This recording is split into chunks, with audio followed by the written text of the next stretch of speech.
اللهم صل على محمد وعلى آل محمد كما صليت على إبراهيم وعلى آل إبراهيم إنك حميد مجيد. اللهم بارك على محمد وعلى آل محمد كما باركت على إبراهيم وعلى آل إبراهيم إنك حميد مجيد. بھائیو، قرآن حکیم میں اللہ تعالیٰ نے اپنے پیارے محبوب امام کائنات سید الاولین والآخرین شفیع المذنبین رحمت للعالمین سیدنا و مولانا امام اعظم محمد الرسول اللہ صلی اللہ علیہ وآلہ وسلم کو دعوت حق دینے کا طریقہ ارشاد فرمایا. قرآن حکیم میں سورہ آل عمران کی آیت نمبر 64. بسم اللہ الرحمن الرحیم. قل یا اہل الکتاب تعالوا الى کلمۃ سواء بیننا وبینکم الا نعبد الا اللہ. آؤ اہل کتاب، آؤ جیوز اور کرسچنز، ہم اس ایک بات پر تو اکٹھے ہو جائیں جو تم میں اور ہم میں کامن ہے، مشترک ہے، یونانیمسلی ہم ایگریڈ ہیں. اللہ نعبد الا اللہ، کہ مت پوجیں کسی کو سوائے اس اللہ کے، اور آپس میں ہم ایک دوسرے کو اپنا رب نہ مان لیں. اور اے محبوب صلی اللہ علیہ وسلم، اگر یہ منہ پھیر لیں تو ان سے کہو کہ تم گواہ ہو جاؤ کہ ہم نے تو سر تسلیم خم کر دیا ہے اپنے رب کے حضور. تو کامن ٹرم سے بات شروع کرنی چاہیے. علماء جو ہیں وہ ہمیشہ اختلاف سے بات شروع کرتے ہیں، اور قرآن کہتا ہے کامن ٹرم سے. ہماری کامن ٹرم کیا ہے؟ تو اس سے میں بات شروع کرنے لگا ہوں. اسی قرآنی حکم پہ عمل کرتے ہوئے حدیث متواترہ غدیر خم کی حدیث جو اہل سنت اور اہل تشیع کے درمیان کامن ہے، اور یہ متواترہ حدیث ہے. اہل سنت کی معتبر ترین کتاب صحیح مسلم میں فضائل علی والا جو چیپٹر ہے، اس میں انٹرنیشنل نمبرنگ کے مطابق 4 طرق امام مسلم بن حجاج قشیری رحمہ اللہ المتوفى 261 ہجری لے کر آئے. 6225 6226 6227 6228 4 طرق غدیر خم کی حدیث کے. یہ آپ صلی اللہ علیہ وسلم کا خطبہ ہے جو حجۃ الوداع کے بھی بعد کا خطبہ ہے. اس کے جسٹ 2.5 سے 3 مہینے کے بعد آپ صلی اللہ علیہ وسلم دنیا سے تشریف لے گئے. یعنی یہ سپر سیڈ کرنے والا ہے حجۃ الوداع کے خطبے کو بھی. آپ صلی اللہ علیہ وسلم مکے سے مدینے واپس آ رہے تھے. 18 ذوالحجہ کو آپ صلی اللہ علیہ وسلم نے خم نامی گاؤں میں پڑاؤ کیا، مکے اور مدینے کے درمیان ایک جگہ. صحیح مسلم کا میں نے حوالہ دے دیا، اہل تشیع کے ہاں بھی حدیث موجود ہے، غدیر خم کی حدیث. تو اسے غدیر خم کیونکہ وہ خم نامی گاؤں تھا، وہاں آپ صلی اللہ علیہ وسلم نے پانی کے لیے پڑاؤ کیا، اور آپ صلی اللہ علیہ وسلم کے لیے اونٹ کے پالان کا ممبر تیار کیا گیا. آپ صلی اللہ علیہ وسلم نے صحابہ کرام سے وہاں ایک خطبہ ارشاد فرمایا، اور یہ اس کے الفاظ ہی کنکلوڈنگ ہے. اے لوگو آگاہ ہو جاؤ، میں بھی ایک انسان ہوں. قریب ہے کہ اللہ کا قاصد یعنی موت کا فرشتہ میرے پاس آئے اور میں اس کی دعوت قبول کر لوں. میں اپنے بعد تم میں 2 بھاری چیزیں چھوڑ کر جا رہا ہوں. ان میں سے پہلی چیز اللہ کی کتاب ہے، اس میں ہدایت ہے، اس میں نور ہے. تم اللہ کی کتاب کو پکڑو، اپنا تعلق اللہ کی کتاب کے ساتھ مضبوط کرو. اللہ کی کتاب اللہ کی رسی ہے، جو اسے پکڑے گا ہدایت پر ہوگا، جو چھوڑ دے گا گمراہ ہو جائے گا. اور زید ابن ارقم کہتے ہیں اس کے بعد آپ صلی اللہ علیہ وسلم ہمیں ترغیب دلاتے رہے، اللہ کی کتاب، اللہ کی کتاب، اللہ کی کتاب. اور امت نے چھوڑ دی کتاب. وَاعْتَصِمُوا بِحَبْلِ اللَّهِ جَمِيعًا وَلَا تَفَرَّقُوا. اللہ کی رسی کو مضبوطی سے تھام لو اور فرقہ واریت میں مت بٹو. یہ ہے اللہ کی رسی صحیح مسلم کی حدیث کے تحت. اور پھر آپ صلی اللہ علیہ وسلم نے فرمایا دوسری بھاری چیز میرے اہل بیت ہیں. میں اپنے اہل بیت کے بارے میں تمہیں اللہ کا خوف دلاتا ہوں. میں اپنے اہل بیت کے بارے میں تمہیں اللہ کا خوف دلاتا ہوں. میں اپنے اہل بیت کے بارے میں تمہیں اللہ کا خوف دلاتا ہوں. لیکن امت نہیں ڈری. 3 دفعہ آپ نے فرمایا. آپ کو یہ غیبی خبر دی جا چکی تھی کہ آپ کی امت آپ کی وفات کے بعد اہل بیت کے ساتھ برا سلوک کرے گی. بہرحال جو المستدرک للحاکم میں حدیث ہے انٹرنیشنل نمبرنگ کے مطابق کتاب العلم چیپٹر میں 318، وہ حجۃ الوداع کے موقع پر آپ نے فرمایا تھا کہ میں 2 چیزیں چھوڑ کر جا رہا ہوں، ان کو مضبوطی سے پکڑ لینا، ایک کتاب اللہ اور دوسری سنت. وہ حجۃ الوداع کا خطبہ ہے، اس میں پکڑنے کا حکم فرمایا گیا. یہاں پر پکڑنے کا کتاب اللہ کا حکم اور اہل بیت کے احترام کا، ان کے ساتھ حسن سلوک کا حکم فرمایا گیا. یہی حدیث باقی بکس میں اس سے بھی آگے چلتی ہے.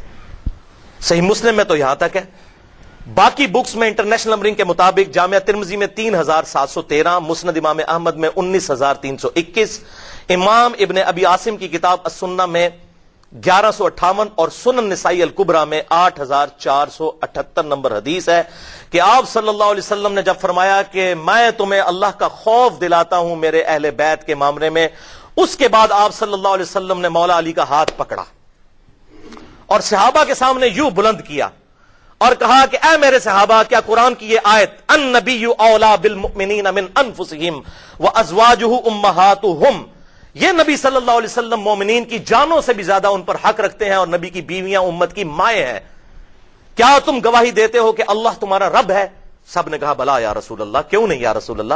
پھر آپ صلی اللہ علیہ وسلم نے فرمایا کیا اس آیت کے تحت تم اللہ اور اس کے رسول کو سب سے بڑھ کر محبوب رکھتے ہو؟ سب نے کہا یا رسول اللہ کیوں نہیں۔ پھر آپ نے مولا علی کا ہاتھ پکڑا اور یوں صحابہ کے درمیان بلند کیا، من کنت مولاہ فہذا علی مولاہ، پھر جس کا مولا میں اس کا مولا علی۔ اور اسی حال میں پھر آپ نے کہا اے اللہ اس سے محبت رکھ جو علی سے محبت رکھے اور اس سے دشمنی رکھ جو علی سے دشمنی رکھے۔ تو مولا کا مطلب ہے دلی محبوب، جگری یار۔ ہم اپنے علماء کو بھی کہتے ہیں نا مولانا، سورہ تحریم کی آیت نمبر 4 میں آیا فَإِنَّ اللَّهَ هُوَ مَوْلَاهُ وَجِبْرِيلُ وَصَالِحُ الْمُؤْمِنِينَ، کہ اللہ کے محبوب صلی اللہ علیہ وسلم کا مولا ہے اللہ اور جبرائیل اور فرشتے اور ایمان والے، دلی محبوب، اولا مولا، یہ تمام الفاظ۔ تو جو مجھ سے جگری یاری رکھتا ہے وہ علی سے بھی جگری یاری رکھے، یہ آپ صلی اللہ علیہ وسلم نے اس موقع پر ارشاد فرمایا۔ اور یہ حدیث متواترہ ہے، من کنت مولاہ فہذا علی مولا۔ اور شیخ زبیر علی زئی رحمہ اللہ نے مشکات المصابیح میں تحکیم کے دوران انٹرنیشنل نمبر کے مطابق 6091 نمبر اور 6103 نمبر حدیث کے فٹ نوٹ پہ لکھا یہ حدیث متواترہ ہے۔ حدیث متواترہ حدیث کی سب سے بیسٹ قسم ہوتی ہے کہ جس کا جھوٹ پر تصور بھی نہیں ہو سکتا۔ چند احادیث ہیں جو متواترہ ہیں، ان میں سے ایک حدیث ہے جس نے میری طرف جھوٹی حدیث منسوب کی وہ اپنا مقام دوزخ میں دیکھ لے، یہ بھی حدیث متواترہ ہے، صحیح مسلم کی پہلی حدیث ہے یہ اور بخاری میں بھی موجود ہے۔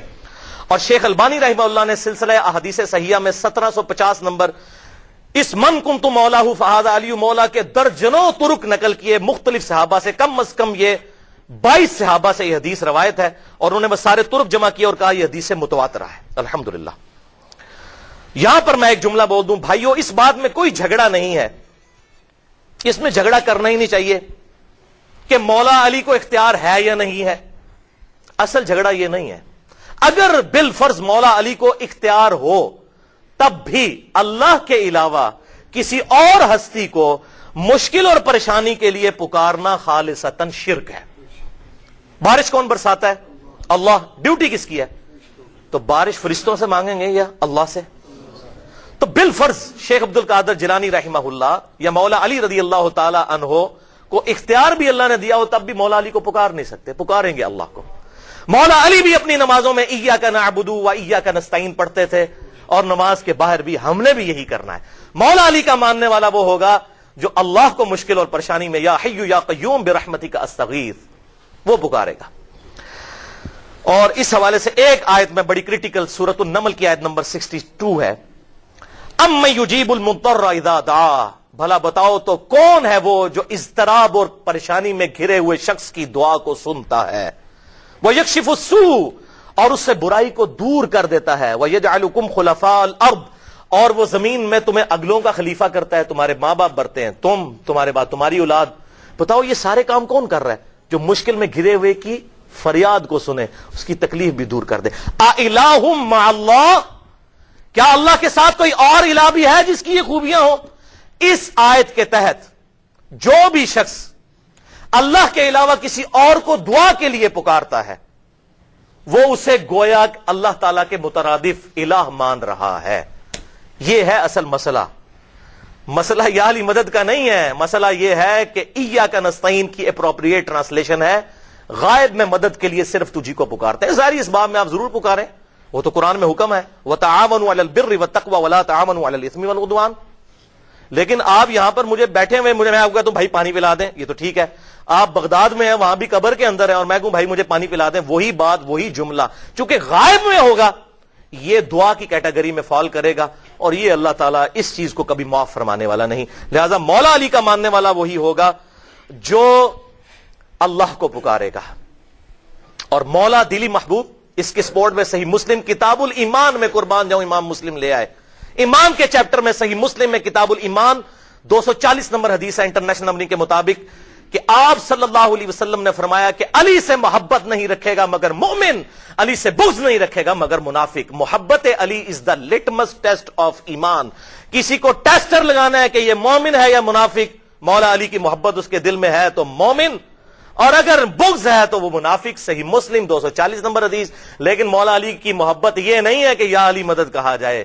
مولا علی کی محبت یہ ہے کہ مولا علی اللہ کو پکارتے تھے, ہم نے بھی اللہ کو پکارنا ہے. بھائیو, غدیر خم کی حدیث میں بڑی حیران کن بات ہے کہ آپ صلی اللہ علیہ وسلم نے یہ خطبہ حجۃ الوداع پہ کیوں نہیں دیا؟ وہ روایتیں آتی ہیں وہ ضعیف ہیں, اصول محدثین. غدیر خم پہ کیوں دیا؟ اس کی ٹیکنیکل ریزن سمجھیں. غدیر خم پہ صرف اہل مدینہ اور اہل شام رہ گئے تھے, اور یہی بدبخت شامی مولا علی کے خلاف صفین میں کھڑے ہوئے, اور یہی وہ اہل مدینہ تھے جنہوں نے اہل مدینہ کو لوٹنا تھا. واقعہ حرہ میں یزید نے جو قتل عام کروایا مولا حسین کی شہادت کے بعد, تو آپ صلی اللہ علیہ وسلم نے پرٹیکولر اہل شام اور اہل مدینہ کو ڈرایا تھا. انہوں نے بعد میں انہوں نے کام پانا سی جنہوں کہندے نے, آپ نے کہا تسی بندے دے پتر بن جائیو. بھائی بخاری اور مسلم کی متفق علیہ حدیث ہے کہ انصار کی محبت ایمان کا حصہ ہے, اور انصار کی اولاد ذبح کر دی گئی. انہی لوگوں نے ذبح کی.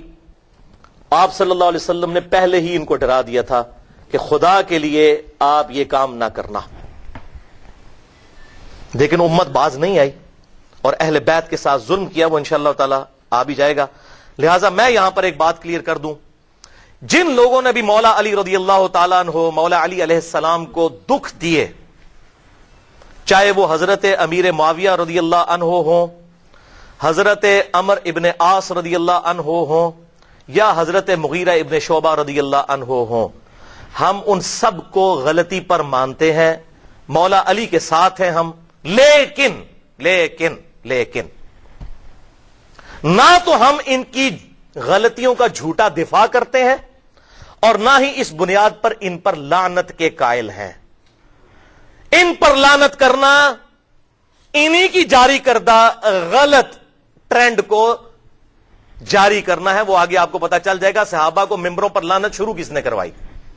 لہذا ہم کسی بھی صحابی کے حق میں, چاہے وہ امیر معاویہ ہوں, چاہے وہ عمر ابن عاص ہوں یا مغیرہ ابن شعبہ ہوں رضی اللہ عنہم اجمعین, لعنت کے قائل نہیں. غلطی سو بسم اللہ. غلطی تو قرآن پاک میں حضرت آدم سے زیادہ مرتبہ کس کے 7 دفعہ غلطی بیان ہوئی ہے. یوسف علیہ السلام کے بھائی صحابہ ہی تھے, ان کی اللہ نے غلطی بیان کی. غلطی کا یہ مقصد نہیں ہوتا کہ آپ نے کسی کو برا بھلا کہہ دیا, ورنہ کیا اللہ تعالیٰ خود یہ کر رہا ہے؟ نہیں. اس سے ہوتا ہے جیسے سورۃ الاعراف میں آیا کہ ہم نے قصہ اور آدم اس لیے ابلیس کا بیان کیا تاکہ اے اولاد آدم, جس طرح تمہارے باپ کو ورگلا دیا تھا شیطان نے, تمہیں کہیں ورگلا نہ دے. تو اگر حضرت آدم کی غلطی کا بیان کوئی گستاخی نہیں ہے تو ان لوگوں کی غلطیوں کا بیان بھی محدثین نے گستاخی نہیں سمجھا. لہٰذا یہ کتابوں میں انہوں نے احادیث لکھی. یہ معاملہ شروع سے کلیئر کر لیں. احترام اپنی جگہ ہے, غلطی غلطی ہے. لیکن دوسری طرف جن لوگوں نے مولا حسین رضی اللہ تعالی عنہ کے ساتھ ظلم کیا اور ان کو جو ہے وہ ناحق قتل کیا, ان کو تو 1% بھی گنجائش نہیں دی جا سکتی. ان میں سے کوئی بھی صحابی نہیں ہے. ہاں صحابہ کی اولاد ضرور ہے. تو صحابہ کی اولاد کیا نوح علیہ السلام کے بیٹا قرآن میں آیا وہ کافر تھا, تو اس کی وجہ سے نوح علیہ السلام کو تو برا نہیں کہا جا سکتا. حضرت حسین کے جو قتل کرنے والا لشکر تھا عمر ابن سعد, وہ سعد ابن ابی وقاص کا بیٹا تھا, اور سعد ابن ابی وقاص عشرہ مبشرہ. اور صحیح مسلم سے میں حدیث پڑھوں گا, یہ وہ شخص ہے جو حضرت امیر معاویہ کے منہ پہ کہتا تھا تم مجھے کہتے ہو کہ علی کو گالیاں نکالو, اللہ کی قسم تم میرے سر پہ آرا بھی رکھ دو, میں تب بھی علی کو کبھی گالیاں نہیں نکالوں گا. وہ آگے میں انشاءاللہ حدیثیں صحیح مسلم سے اور سنن نسائی سے انشاءاللہ بیان کرتا ہوں. تو امام حسین علیہ السلام کی کوشش اور جد و جہد پر ڈسکس کرنے کو اسی لیے دبایا جاتا تھا کہ اس میں پھر اور لوگوں کے بھی نام آئیں گے. اور میں نے بتایا امام غزالی جیسی شخصیت کہہ رہی ہیں کہ جی واقعہ کربلا نہ بیان کرو, حرام ہے, بڑوں بڑوں کے نام آئیں گے. لہذا یہاں پر میں انصاف کا تقاضا سمجھتا ہوں. مولانا مودودی رحمہ اللہ, ان کی علمی غلطیاں اپنی جگہ, لیکن انہوں نے جو خلافت اور ملوکیت کتاب لکھ کر امت کی خدمت کی ہے. لوگ پراپوگنڈا ضرور کرتے ہیں, جیسے کوئی توحید کی بات کرے اس میں کہتے ہیں وہابی ہو گیا, ٹھیک ہے, گستاخ رسول ہے. اور کسی تسی اہل حدیث کو لا کے بہت پتہ لگے گا کہ اصل محب رسول ہے کون. انہوں نے سب نال بگاڑ لی ہے. انہوں نے تو سب سے بگاڑ لی ہے حضور صلی اللہ علیہ وسلم کے پیچھے، تو یہ کیا گستاخ رسول ہے؟ تو اس طرح پراپوگنڈا کیا جاتا ہے۔ تو مولانا مودودی کے خلاف کیا گیا جی ایک مودودی تے 100 یہودی، ٹھیک ہے، میں کہنا بالکل ایک مودودی 100 یہودی مولویاں تے پاری ہے۔ تو آڈے مولویاں دا کردار، آپ کے مولویوں کا، علماء کا کردار یہودیوں والا ہے۔ جیسے علماء یہود حضور صلی اللہ علیہ وسلم کی باتیں چھپاتے تھے جو تورات میں تھی، آپ کے علماء نے بھی چھپائی، تو مولانا مودودی 100 یہودیوں پر غالب ہوئے، ان کے 100 مولویوں پر، اور وہ حق بات اپنی طرف سے نہیں، بخاری سے، مسلم سے اور اہل سنت کی تاریخ سے بتائی۔ اور اس کے بعد ایک ایکسپلوژن ہوا، اور میں نے یہ خلافت و ملوکیت ان کی کتاب پڑھی نہیں تھی، میں تو اس سے پہلے یہ ریسرچ پیپر لکھ چکا ہوں، میں نے کتاب تو بعد میں پڑھی، میں نے کہا اوئے مودودی صاحب اچھا تو بہت پہلے یہ کام کر گئے۔ خلافت و ملوکیت آپ ایک دفعہ ضرور لے کر پڑھیے گا، اور یہ میرے ریسرچ پیپر تو الحمدللہ احادیث سے ہیں۔